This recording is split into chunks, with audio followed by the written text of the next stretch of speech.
Ensto valis lähisuhte vägivalla ennetamise fookusesse, sest see haakub meie väärtustega.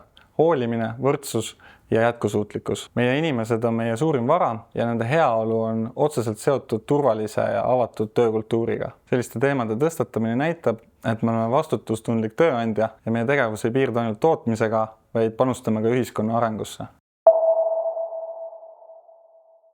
Organisatsioonid peaksid lähisuhte vägivalla ennetamisele tähelepanu pöörama, sest see ei ole ainult kodune probleem. See mõjutab töötajate vaimset tervist, töövõimet ja turvatunnet. Kui tööandjad panustavad teadlikkuse tõstmisesse, siis levib see ka peredesse ja ühiskonda laiemalt. Lisaks on see ka sotsiaalse vastutustunde osa, mis tugevdab ettevõtte mainet ja usaldusväärsust. Sellepärast, et endiselt paljudes ringkondades on see teema tabu ja vaikimine hoiab probleemi varjus ja takistab inimestele abi saamast. Kui räägime, loome normi, et vägivallal ei ole kohta ei tööl ega kodus. Esimesel aastal oleme jaganud infomaterjale, tutvustanud teemat siseveebis, teinud koolitusi juhtidele ja ka kõigile töötajatele. Lisaks oleme välja õpetanud enda vaimse tervise esmaabiandja Kaili antud teemat käsitlema ettevõttes ja tuge pakkuma. Oleme osalenud ka veebiseminaridel ja paneeldiskussioonidel. Meie esimese aasta eesmärk on olnud tõsta teadlikkust ja anda aega seda teemat seedida.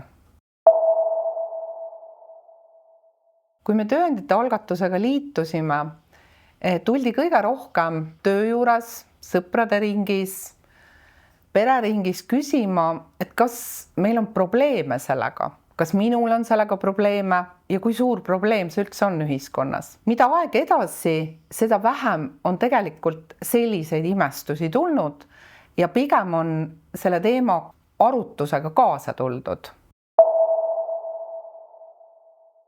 Minu kui vaimse tervise esmaabiandja roll on märgata võimalikke lähisuhtevägivalla märke, kuulata töötajaid, suunata neid abile ja pakkuda tuge.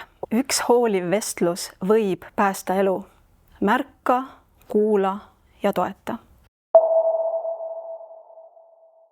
On olnud üsna mitmeid pöördumisi minu poole sellel teemal, kusjuures nii naiste kui ka meeste poolt. Peamiselt olen märganud seda, et kui inimesed julgevad ja usaldavad vaimse tervise esmaabiandjat, siis nad julgevad ka tulla sellest rääkima. Ja kui inimene on abi saanud, siis ta räägib sellest ka teistele.